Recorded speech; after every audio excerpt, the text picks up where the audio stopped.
Chief engineer meeting में बाकी सभी इंजीनियर्स को हिदायत दे रहे थे कि उन्हें दर्शकों की सीट के सामने एक भी खंभा नहीं चाहिए। मुझे छत ऐसे डिजाइन की लाकर दो जहां छत बिना खंभों के खड़ी रहे। इसके अलावा नाइट मैचेस के दौरान लाइटिंग कुछ ऐसे हो जिसमें खिलाड़ियों की परछाई किसी को भी ना दिखे। डिजाइन के लिए आपके पास 15 दिन का समय है। अब आखिर दुनिया की सबसे बड़ी स्टेडियम की छत कैसे बनी, किस मटेरियल से उसे बनाया गया और स्पेन से मंगवाई गई लाइट्स कैसे लगाई गई जिसमें खिलाड़ियों की परछाई तक भी नहीं आ रही थी। आज की इस वीडियो में दोस्तों इन सभी सवालों के जवाब जानेंगे। तो चलिए वीडियो को शुरू करते हैं। इस स्टेडियम को 3600 वर्कर्स ने दोस्तों दिन रात काम करके बनाया था। हमारा ये स्टेडियम अहमदाबाद के उस पुराने स्टेडियम की जगह बना है।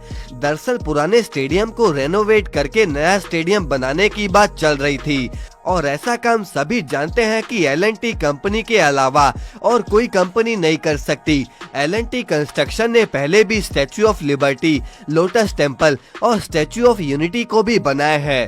अब ऑस्ट्रेलिया के एक बेहतरीन डिजाइन इंजीनियर को बुलाया गया और वो बिना खंभों की छत और लाइट से बिना परछाई वाले स्टेडियम को बनाने की जी तोड़ मेहनत में जुट गए।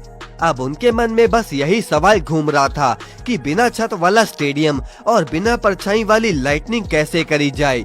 अब उन्हें बिना छत वाले स्टेडियम का तो सोल्यूशन मिल गया। दरअसल स्टेडियम का डिजाइन उन्होंने कुछ ऐसा फाइनल किया कि उसमें 4 फुल साइज्ड ड्रेसिंग रूम थे और उसमें एक ऐसे नेट प्रैक्टिसिंग एरिया की भी जगह थी जहां पर खिलाड़ी इंडोर प्रैक्टिस कर सकें। अब 1,32,000 लोगों के लिए सीट लगाई कैसे जाएंगी, इसका जवाब भी डिजाइनर के दिमाग में आ ही गया। उन्होंने एक ऐसा स्ट्रक्चर बनाया जिसमें सीट के ऊपर एक और बालकनी बनाकर उसमें भी सीट लगा दी जाएंगी, जिसमें नीचे 55,000 और ऊपर 77,000 सीट्स लगा दी जाएंगी।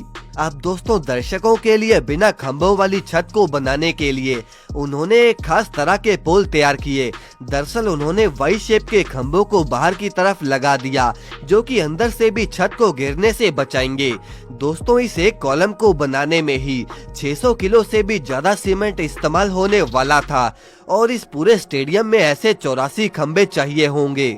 और दोस्तों इन खंभों को लगाने के लिए दुनिया के सबसे बेहतरीन क्रेन्स मंगवाई गई। अहमदाबाद आपको पता होगा कि वहां पर भूकंप बहुत आते हैं और इसीलिए इंजीनियर्स ने इस पूरे स्टेडियम को अर्थक्वेक प्रूफ बनाया। दोस्तों किसी भी स्टेडियम का सबसे जरूरी हिस्सा उसकी छत होती है कि वो मजबूत हो और किसी भी आपदा में वो गिरे ना। और इसीलिए दोस्तों छत को बनाने के लिए अमेरिका की मशहूर कंपनी वाल्टर पी मूरे को ये काम सौंपा गया और उन्होंने ही इस स्टेडियम की छत को भूकंप जैसी आपदा से सुरक्षित बनाया। दोस्तों इसकी छत में एक जापानीज फैब्रिक लगाया गया है जो कि फायर प्रूफ और वाटर प्रूफ भी है। अब सारा काम खत्म होने ही वाला था और समय भी कम ही बचा था, लेकिन अभी टीम को इसमें लाइटनिंग और पिच को बनाना बाकी था जो कि काफी ज्यादा मुश्किल काम था। दोस्तों पिच को डिजाइन करने का काम शुरू कर दिया गया।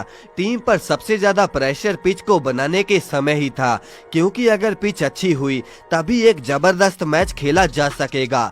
दोस्तों इस जायंट स्टेडियम में 11 पिचेस बनाई गई और फिर अमेरिका से बरमूडा घास के 250 किलो बीज मंगवाए गए और घास का साइज कुछ ऐसा रखा गया कि घास ना तो इतनी बड़ी हो कि बॉल रोलिंग में परेशानी हो और ना इतनी छोटी हो कि जंप के दौरान फील्डर को चोट ही लग जाए। अब दोस्तों सारा काम बस खत्म ही था, लेकिन सिर्फ एक ही काम बाकी था और वो था लाइटनिंग का, कि स्टेडियम में कुछ ऐसी लाइटनिंग हो जिससे किसी की भी परछाई स्टेडियम पर ना पड़े। अब दोस्तों इसीलिए इस जायंट स्टेडियम में 1500 वॉट की 580 लाइट स्पेन से मंगवाई गई और उन्हें एकदम परफेक्ट एंगल पर कुछ ऐसे रखा गया कि किसी की भी परछाई स्टेडियम में ना दिखे। और साथ ही में इस स्टेडियम में एक भारी ड्रेनेज सिस्टम भी लगाया गया जो कि भारी बारिश में भी पानी को सिर्फ आधे घंटे में ही निकाल देगा और कुछ ऐसे जाकर दुनिया का ये सबसे बड़ा स्टेडियम बनाया गया। वैसे दोस्तों आपकी सबसे पसंदीदा गेम कौन सी है, कमेंट करके हमें जरूर बताएं और इस वीडियो को लाइक करके चैनल को सब्सक्राइब जरूर कर दें।